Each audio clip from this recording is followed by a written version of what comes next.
Hi guys, welcome back to another episode of Don't Fear the Wait with me, your TinyTitan host, as always, Vicky Masita. And today I am in my little office, which is the Under the Stairs cupboard. I think it's the first podcast that I've done in the Under the Stairs cupboard. But you know, it is COVID compliant, so we're all happy there. Today I have an amazing guest who will not fit in the cupboard with me, so we are doing it via Zoom. He is a very good friend of mine, Mr. Josh Maley. How are you, my lovely? I'm good. I didn't realise you were in your cupboard. I'm excited because you know that I'm a massive Harry Potter fan. So therefore, you were in a Harry Potter situation. Exactly. I make everybody jealous. It is. It's a big thing, right? I make everybody jealous because the majority of people can't fit in cupboards. But I am so tiny, as you are well aware, I can fit into them very, very well. Roomy. With room, exactly. Right, so Josh, first off, if for people who don't know who you are, which I think is very, very highly doubtful, but just give people a little bit of a background as to who you are, where you've come from, and all the rest of it. So I am a bodybuilder. I've been bodybuilding for over a decade. So although I'm only 32, I feel like I've been at it a while. I'm the current professional Mr. Universe, past amateur Mr. Universe. So they're probably my accolades of choice that I tell people. And yeah, just a passionate coach, athlete, bodybuilder, and person involved in fitness, really. Fabulous. So when you say that that is your personal accolades that you like telling people, what about the accolades that you don't like telling people? I'm quite lucky, actually. There aren't many that I don't like, but I think like if I have to pick, then they're the top of the creme de la creme of what I've achieved. Absolutely, I can see it. Now, the reason why I got you on here today is, one, because, you know, you're a Viking, and I just think it'd be pretty cool for Harry Potter and the Viking to just have a little bit of chit-chat, but also because I just find you a really interesting character. We've known each other for, God, it's got to be getting on now. When did we do that IFBA show? I think that was 2014. God, that was a while ago, wasn't it? Yeah. So getting on a bit. Now, we both look very, very different compared to there. We did a little bit of a throwback together, didn't we? Which is quite cool. You put on a throwback quite often on your Instagram pictures to basically remind people to always look back on where you started from. And you were a bit of a skinny kid, weren't you? Yeah, I still see myself as quite a lanky human because I am 6'6". So obviously as bodybuilders go, I'm very tall. But yeah, I started my journey, I suppose, in fitness and everything. I used to swim. I swam for 10 years at quite a high level. And obviously swimmers are generally quite slight. And you know, back then I stopped swimming when I was 19. So I probably hadn't even fully developed myself yet. So yeah, I started in a very slight position. And I like to use that photo because people like to kind of throw the genetics argument about, and you know, we're dealt the hand we're dealt, and it's what you do with it. So that's always a gentle reminder you can do quite a lot. Sure. Yeah, I think when that photo, when I stopped swimming, I was about 85 kilograms. Goodness. And I think now I'm approaching 155. So wow, yeah. So nearly double body weight at that point. Yeah, creeping up to it. yeah, it's slightly extreme, isn't it? So what made you decide then to go from realistically an endurance sport to something like bodybuilding? It wasn't so much the sport. I didn't even know what bodybuilding was until I was 22, which is the first year I competed. Yeah. So I stopped swimming when I was 19, and obviously when you're either extreme, I suppose I can't really speak from experience, but I imagine when you're kind of a chunky individual, you're always kind of fascinated about being slighter, and when you're a slight individual, you're always fascinated about being kind of bigger. And I always kind of made a weird sort of connection in my head. I was quite a shy child, quite introverted, and I always thought, if I get bigger, I'll feel more confident because I'll be more dominating, more imposing. And so I'd always wanted to do that. Swimming always held me back because the amount of training you do, and the sort of the practicality of being big never aligned. So as soon as I stopped, you know, from training kind of 40 hours a week, I just went to the gym and did a load of absolute bullshit, and slowly filtered out the bullshit, and slowly started knowing a bit about what I should be eating and appreciating what it took to grow. And then I started changing, and then yeah, you know, I think whenever you start seeing the ball rolling, you then get excited and you keep rolling that ball as long as you can. And think I still am. So Yeah, yeah, yeah, definitely. that was the start. Exactly. It was interesting what you just said there about what it really takes to grow. And for the first couple of years, you did some bullshit and just messing around and that kind of thing. Let's talk about, if you don't mind, let's talk a little bit more about the nutritional protocols that you were using, and obviously what you are still using now. We've had a many of a chat about it, especially actually just in the Strom one, when I said, I'm always sad when I see you eating. And then it's like, oh no, it's okay. I've got my cool box.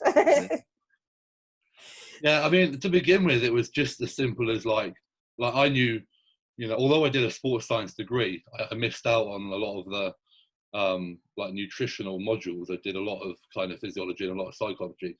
So from that kind of perspective, I didn't really know anything. But I knew the basics of, you got to eat to grow. Yeah. And ideally, it needs to be pretty good food. It needs to be protein based and a strong protein foundation. So as being a student, there was a lot of tuna, there was a lot of tin salmon, there was a lot of cheap chicken, and it was just throwing that down. Beef mince, like I would just eat. And like my first kind of few years, and after I competed, like my first 2 off seasons were bulky in terms of like I just ate. Like I tracked it, but all I did was just make sure I ate more every week, like irrespective of how I felt or how I looked. I just ate more and more and more, and I think that gave me like I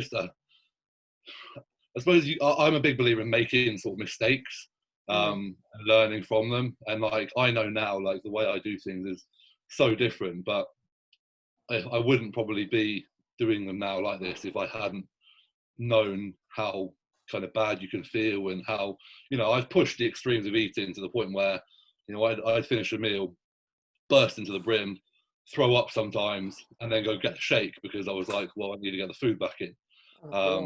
So there's that sort of mentality behind it, and then obviously you kind of start learning, you're thinking it's probably not ideal to do this. So now I'm at a point where I'm my heaviest, lean for 155 kilos, and I'm eating, digesting, doing everything that a normal fully functioning human should be. So it's poles apart really, but for sure. good at fucking. This is it. One of the biggest things I wanted to talk about with you actually was off season, because let's face it, due to the whole COVID situation that we're all in at the moment, every bugger is going to be in off season for quite a while.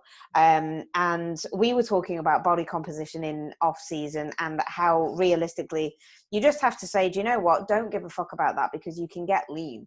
So let's talk about like a prolonged off season. How can you actually approach a big off season from your mentality and how you deal with your clients? How can you approach a long-standing off season with the don't give a fuck effect, but without making the same kind of linear mistakes that you did back in the past?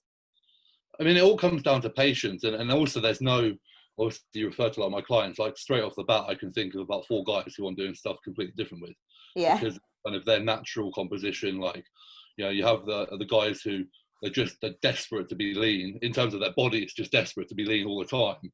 So it's almost a question of like, how much can you feed them? Like I've got some plans where I write them and I'm like, I'm feeling physically full looking at the plan, and I'm like, poor guy's got to eat this, but he's got to eat it because he's got to grow. And then on the other side of that, I've got people who naturally kind of towards being fatter, and therefore there's that trade-off where yes, you're going to get a little bit soft, and that's part of it, and that should not be anything that plays on your mind. But also, where's the tipping point between getting softer and softer rather than bigger and bigger? So I think for me, it's easiest just to take me as a general example. Like a prolonged off season, it needs to be patient, like really patient, to the point where you're not even sure you're like making progress. Like right now, my rate of gain is about 1 pound every 3 to 4 weeks. Oh, okay, yeah. So like a lot of people would step on the scales in a week and see like 0.3 and think, well, I could just do a piss and then that'll be gone. And then they'd up the food. But if I go a lot on performance now. That's like a big marker. So performance and recovery. I know that in the 4 weeks where I've put on 1 pound, that I've got stronger in every session to some degree. I know that I'm recovering. I know that I'm feeling pretty good. And there really is no kind of alternative, but there's going to be some muscle being added with minimal fat gain. Like, you're not just going to get stronger in the kind of training style and the rep range and the kind of execution that I train at, but, not just moving weights from A to B. So that's a big one.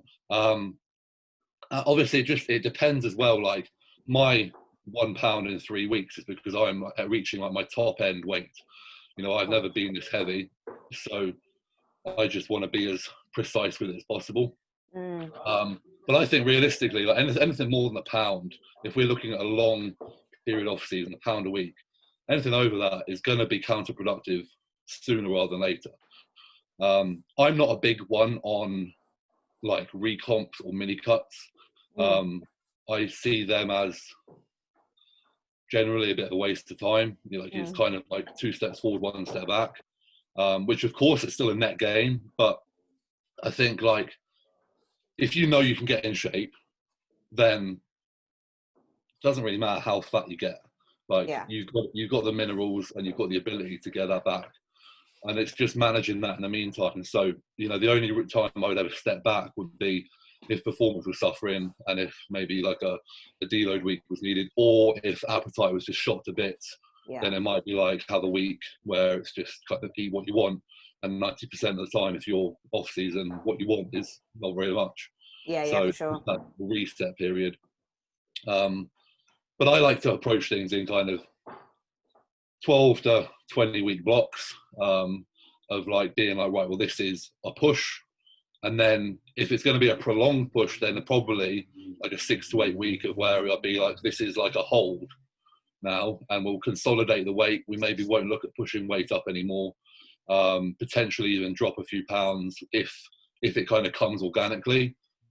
Just don't push food anymore. If appetite is struggling, just drop things down a little bit, and then go again, but not actively sort of look to get leaner and to kind of drop calories massively. And the process and the training mindset stays the same throughout. Definitely. The whole mini cut thing's really interesting, really, at the moment. It's almost like everybody just kind of does a mini cut at the same time. Have you seen that? Have you noticed it? And I've noticed that a lot of people, when they do these mini cuts, or when a trend comes out, it's sometimes the trends that were happening this same time last year, like protein sparing modified fasts. That's doing the rounds again. Yeah. So, I mean, have you ever used it? Have you ever thought about using a protein sparing fast? No, simple answer. Like, I keep things as simple as humanly possible. So, if like I said, I think this off season, there has been 2 occasions I can think of where it got to a point in the day and the food was not sitting well, and I stopped eating. Yeah. And then by the next day, I'm good to go. So, you can call that fast, you can call that what you want. Ultimately, it's just me going, I'm just going to make myself feel really shitty. Yeah. But again, this is me learning from, like, appreciating that you shouldn't feel like complete arse throughout an off season. Yes, I feel heavy. Yeah, stairs are a bit more of a challenge. Yeah, I don't really want to go on a 5K walk. General life at a heavy body weight is harder, but I can still do everything I need to. I still like.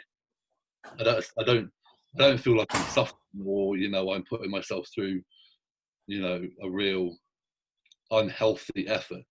So I think that's certainly kind of been like a big learning cue that's happened.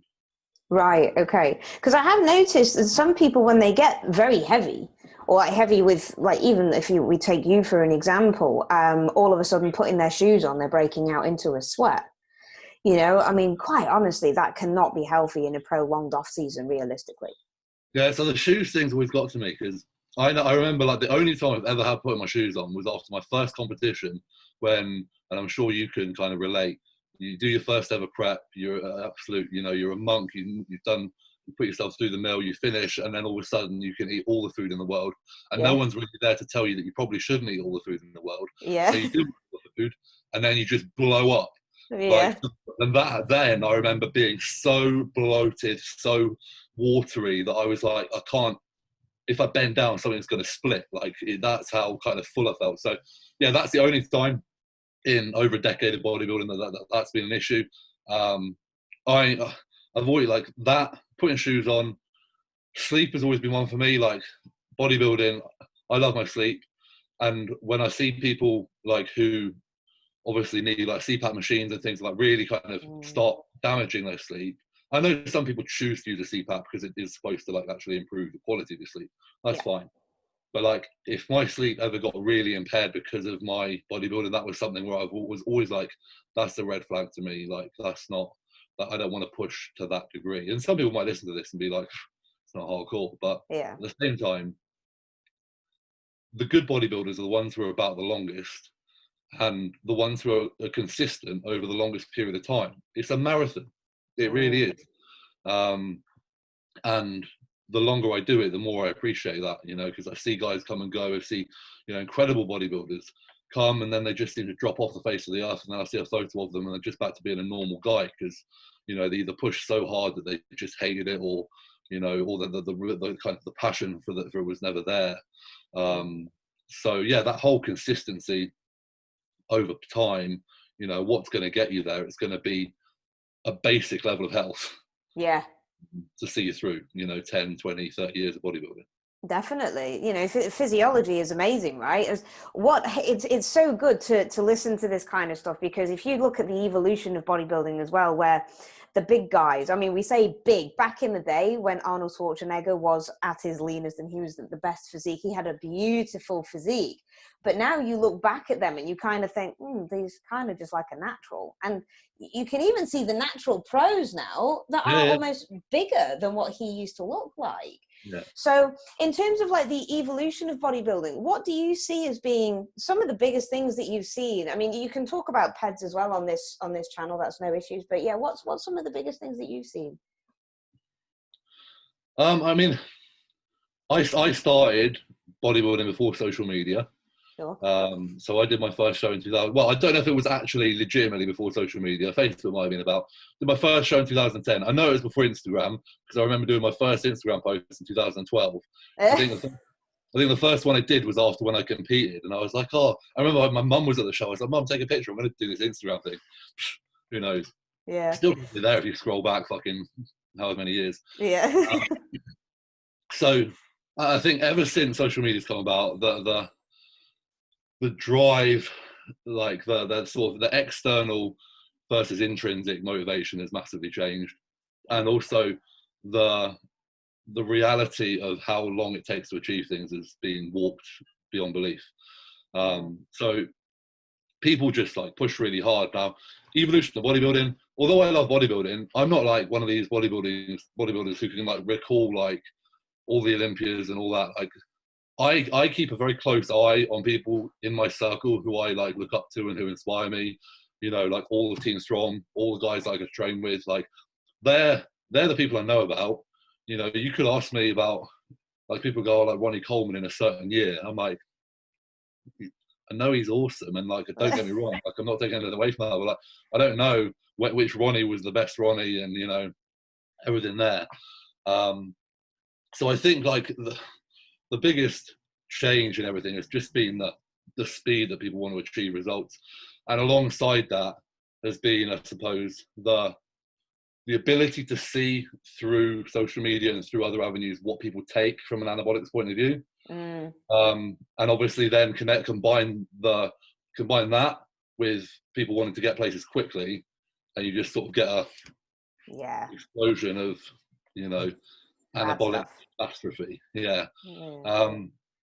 So yeah, some of the you know people starting like the age people start taking, you know, the dosage people kind of get to so quickly. Yeah, that's changed, and I can't blame some of these people, because I think if I was in the situation where, like, if I was 22, that's when I started taking anabolics, which, if anyone's listening, in my opinion, is still too young. But again, you know, you get sucked into what you get sucked into. But like if I was that age now, I think what I did early doors would have been different. I was very lucky I had someone who I could speak to, an individual who had gone through it and wasn't a complete idiot, and gave me a very, like, the perfect starting place. You know, test, that's all you're taking, test. 300 milligrams, that's all you need to take. Whereas God knows what fucking would happen now if you typed in Google first cycle. Christ. Oh my God, I hate to think. Yeah, hate to think. It might be worth an experiment, but yeah. So that's I think a big thing. Since like I suppose over the past 10 or so years, what can we call it? We can call it the train by JP era. Yeah. Like the training style. But again, it's what you said too about things coming back into fashion. The train by JP style, which is effectively sort of a Dorian-esque style, has come back, and that is an evolution of bodybuilding. I mean, that's, in my opinion, that's great, because I think the basics of what Jordan promotes, and certainly how he goes about everything now, is fantastic. Yeah. With regards to training, but that's been really interesting to see, and obviously the bigger he's got, like the more sway. It's like, oh, Jordan did an RDL. Yeah. Everyone's doing an RDL. Yeah. RDL is a fantastic movement. Don't get me wrong. Probably should have been in there before you saw Jordan do it. Yeah. But like, it's that sort of impact, which again, Jordan does a really good job now of sort of making. Because I think he appreciates the position he's in, kind of getting people to understand a lot more about. It's not just monkey see, monkey do. It's everyone's an individual, and what are your goals and what do you need to do for that. So yeah, I think that's kind of the basis of things. Do you think that because of the social media aspect now of bodybuilding, I was talking about this actually with my husband on the dog walk, do you think it's more of like a fashionable thing to do, especially for women? I don't know if it's much more, I don't know if fashionable is the word, but yeah, I know exactly what you mean. Like, yeah, it's so. I sometimes wonder actually, because I'm so engrossed. Like my Instagram, the people I follow is fitness. That's it. Yeah. Obviously, all I see is fitness. So in my world, fitness is fucking massive. Yeah. Whereas if I walked out into the road, potentially, like, I'd struggle to have a conversation with someone.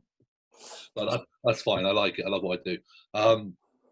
But I certainly think like people are. There isn't the respect for the sport that is deserved. Like people see a competition or see a competitor and they go, I'll do that next year, or I'll do that in 6 months, or I'll do that in 12 weeks. Like I will get people come to me. It's like, I want to do a show in 12 weeks. I'm like, okay, cool. What's your experience? It's like, oh yeah, I started training like a month ago. Yeah. But I've seen some physique guys and I'm like, yeah, you can do it, but why? Why are you doing it?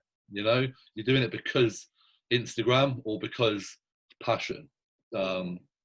And I mean, guys and girls, it's just the same story, really. And yeah, it's interesting because I mean, I deal with a lot of strength athletes, so I deal with strongmen and powerlifters and things like that, and a lot of women now in the strong women industry who are just starting out, a year into the strength sports or something like that, and they're like, oh, I've been told to take a cycle of NABBA, or I've been told to take a cycle of this because it's going to help. And it's like, do you actually know anything about NABBA really? And do you, or would you? Yeah, it might help, but it may also like fuck up all of your hormones, and stop your cycle and that kind of thing, which is a common side effect of taking NABBA the very first time. But same thing goes for like a bikini show. Girls come up and say, "Oh, I've seen this show. I really want to do it. So, let's do it." And it's like, it's not just as simple as losing weight or losing body fat for a bikini show. You have to be very, very honest with yourself and be aware of what you need to put yourself through. A very, very big thing, I don't know if you watched it, but the Two Bros bikini show that was on just recently, some of the girls there, holy Christ, they're just not skinny people in swimsuits anymore, are they? In terms of what? Like they're beyond skinny, or?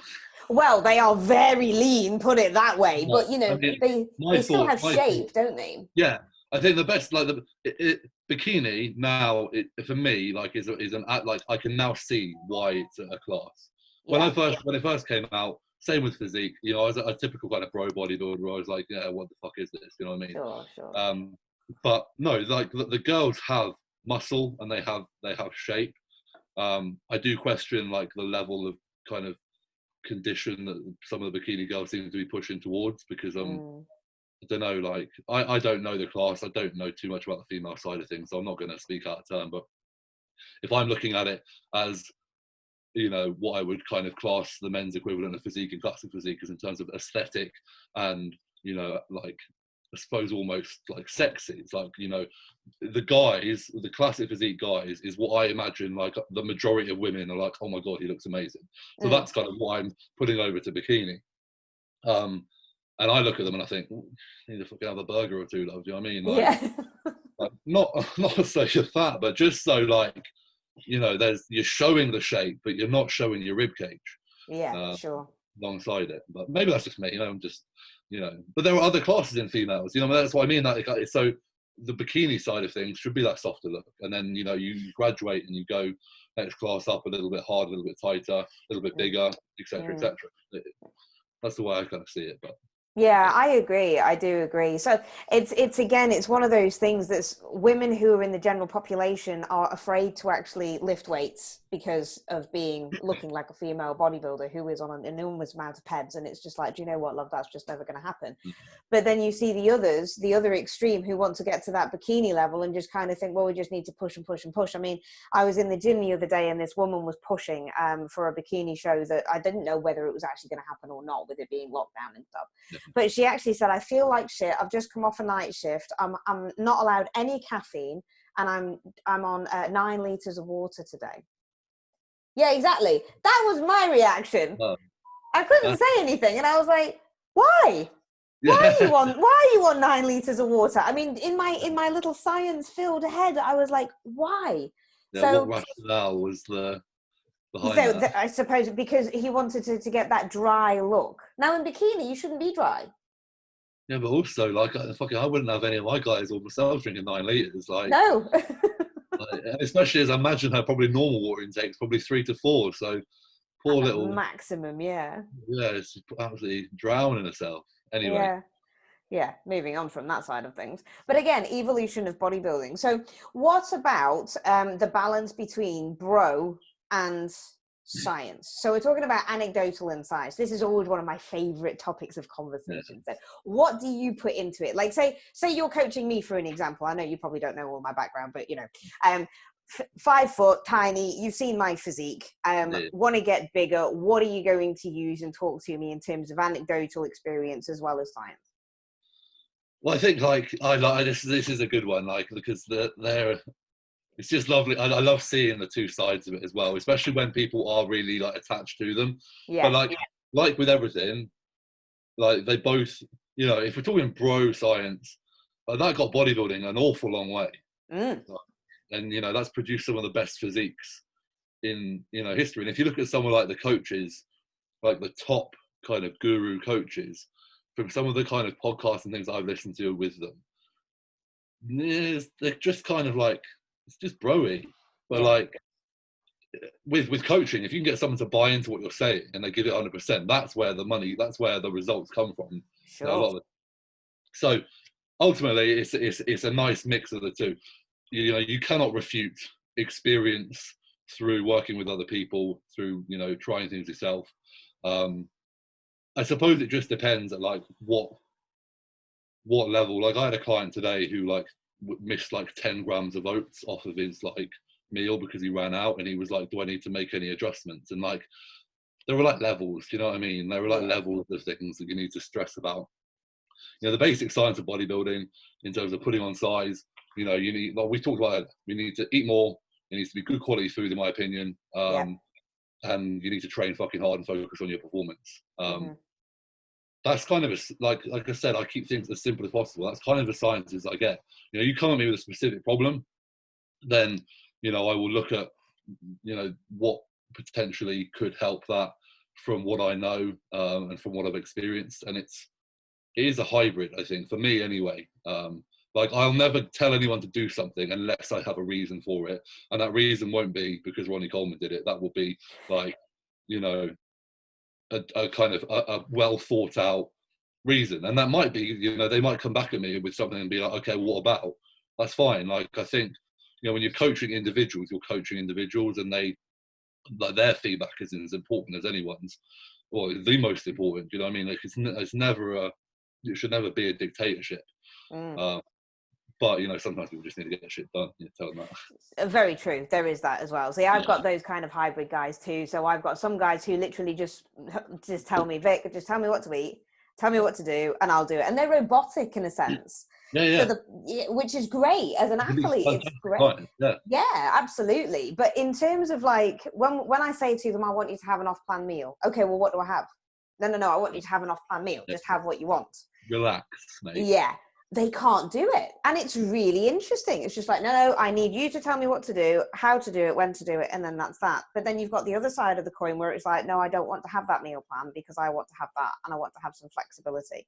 Yeah. So again, with what you were saying about nutrient-dense, wholesome foods, absolutely. I totally 100% support that one. I don't like this if it fits your macros or whatever fits your mouth approach, because it causes inflammation, it causes gut dysbiosis, SIBO, absolutely all sorts of things that does affect your physique.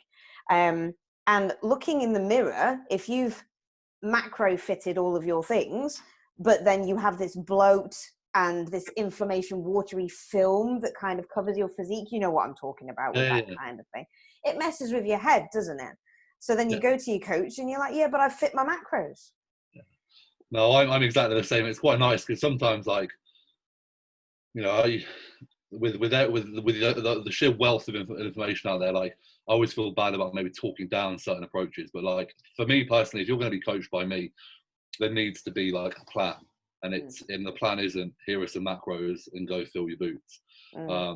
Like, I think we all have like our own, again, everything I do, I want to get the most out of training. I want to get the most out of, you know, your recovery and your performance. And the side effect of that is the physique, because obviously, you know, if you're trying to put on size, then you're going to eat more. And if you're trying to kind of get lean, you're going to eat less and do more. And if you've got everything else in between, like locked down and consistent and controlled, the fluctuations and manipulations aren't terribly complicated. But when people are, you know, having a variety of foods and, you know, they're processed, etc., then it becomes a bit of a minefield. I actually explained that to one of my clients the other day. He'd been following macro tracking just because that was where he'd come from.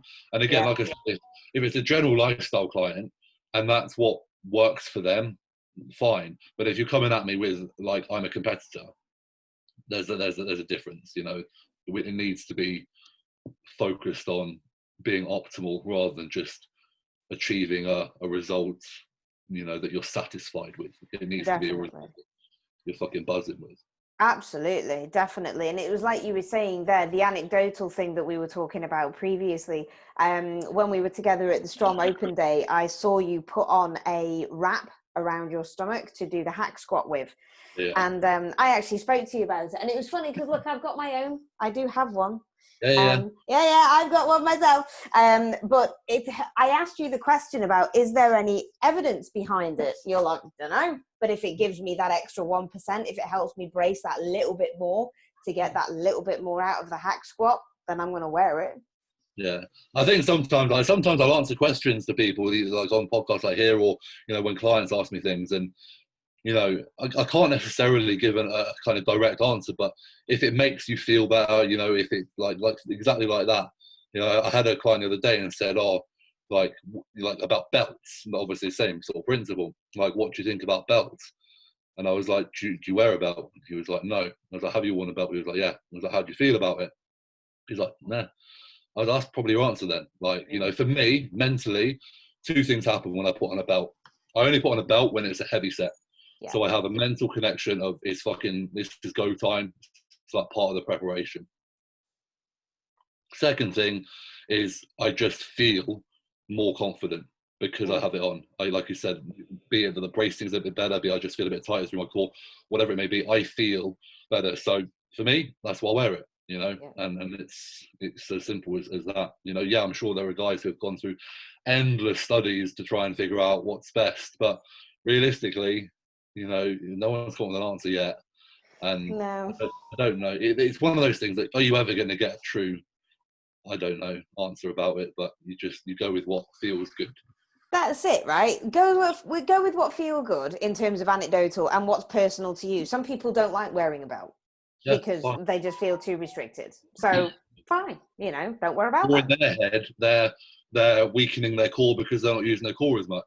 Yeah. Fine. Like, you know, that's a reason they have to not wear one, and that's fine. You know, whether that's true or not, again, you know, I'm sure if we look at a wide range of bodybuilders and powerlifters who do and do not wear a belt at certain points, like probably like the core strength and the waist size is going to be extremely, you know, varies through both parties. So yeah, exactly. Or one will be exactly the same as the other, and everybody will be hunky-dory, and that person will say, well, wear a belt, see if it makes any difference, and if it does, grand. If it doesn't, never mind.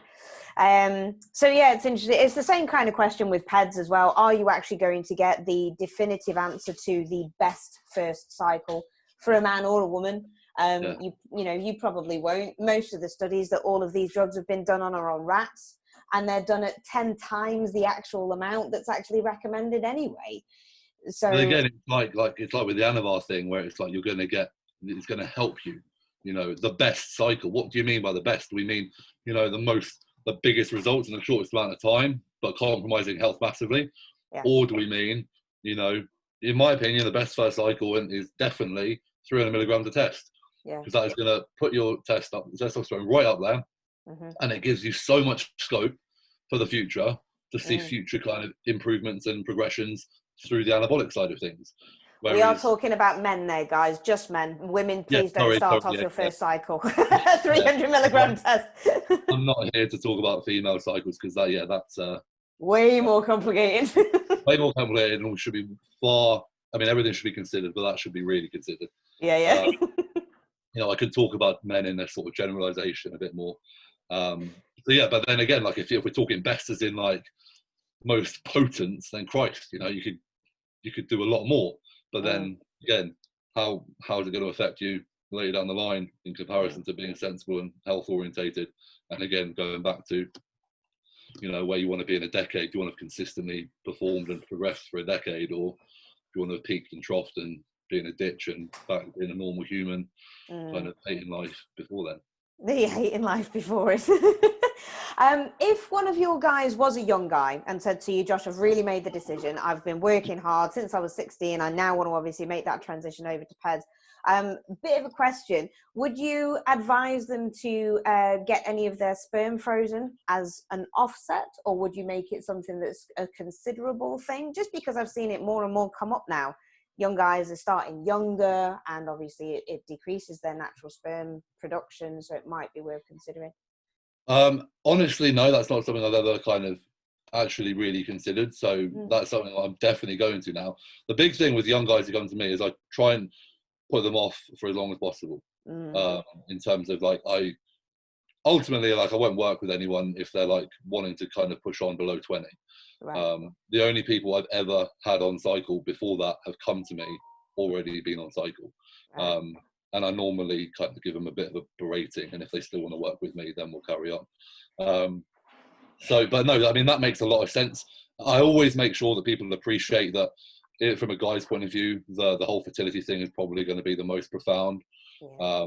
And, you know, with that being said, it does make complete sense. So no, I appreciate that though, because I'm definitely going to, you know, if anyone's coming to me with that, they're getting that answer now. There you taking tips from it. That's a Titan tip for the day. So there you are, guys. You can have that Titan tip. I am very conscious that we're coming up on time here, Josh, and I don't want to take the piss and obviously take up your busy time.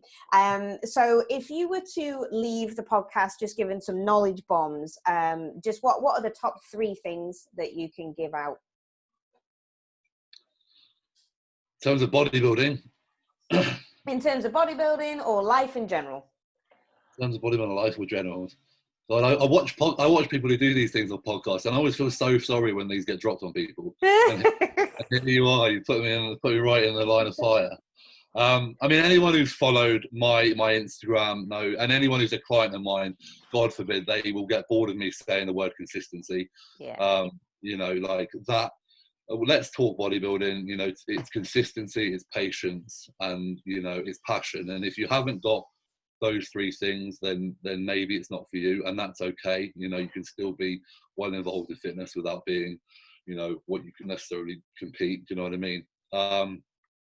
One thing that I don't know why I've been thinking about it lately is like things that like really irritate me, and I think like in terms of like life advice, it's like wasting. Don't waste time, don't waste effort, don't waste, you know, don't waste food. Again, I like that one. I love my food. But like the amount of time like I'll see You know, we'll all see it again. If I refer back to, you know, what I live in, you know, the gym, you know, you see guys that go in the gym and they're just fucking about and they're literally wasting time, and that really like boils my piss. So yeah, if you want anything, don't waste time, don't waste effort, don't waste, you know, focus on that. And then let's finish with a positive one. Again, just mindset. Like it sounds hippie, it sounds guru. My mum is like the most chilled, lovely, incredible human being ever, and like she just has created, I suppose, without me even realizing, and as I've kind of progressed through my life, it's become more prevalent. Like just the positivity that you start in there has such an infectious kind of result on everything else. And I work with clients quite a lot on trying to like focus on the positives, because people these days, we're constantly being compared to others, we're constantly getting some kind of people comparisons thrown in our faces. There's a constant pressure to earn more, to be bigger, to, you know, do all these things, to look prettier, to have your, you know, your teeth done, have your tits done, have your fucking hair done. But like I tell a lot of my clients, go to bed every day and just think of the positive things that you've done. And that could be as simple as I drank all my water, I ate all my meals, you know, I helped a guy at the gym, I spotted a guy at the gym, like anything. But like go to like actually appreciate these things. So often people just do the positive things with no mindfulness, and then like they'll get to the end of the day and they'll go, oh, like, you know, I missed a rep on bench press or something. And I'm like, that's what you're taking from the day? Like that gift of a 24 hours, that's what you're taking from it. So yeah, be positive. I love that. Really love it. Right, so there you are, guys. That is the end of the episode for this week. If you have any questions for Josh or for myself, or Josh, are you still taking on clients at this moment in time? I have got a few spaces. Yeah, I know everyone says that. It always makes me laugh when people say about things. They're like, well, I've got a few. And I'm always like, have you actually got a few? Have you got fucking loads? I know, I have got a few. So yeah, if anyone wants to message me, then by all means. There you go. So I'll put all of your details in the blurb underneath the YouTube video, guys. So as always, if you do like the YouTube video, give us a like, give us a subscribe, and I will be able to have even more awesome guests. Not as awesome as Josh, because he is pretty awesome, but I'll have even more awesome guests coming on in the future. So Josh, thank you ever so much once again for your time. Really appreciate it, and good to catch up with you. I'll speak to you very soon. Yeah, you will. All right. See you guys. Man.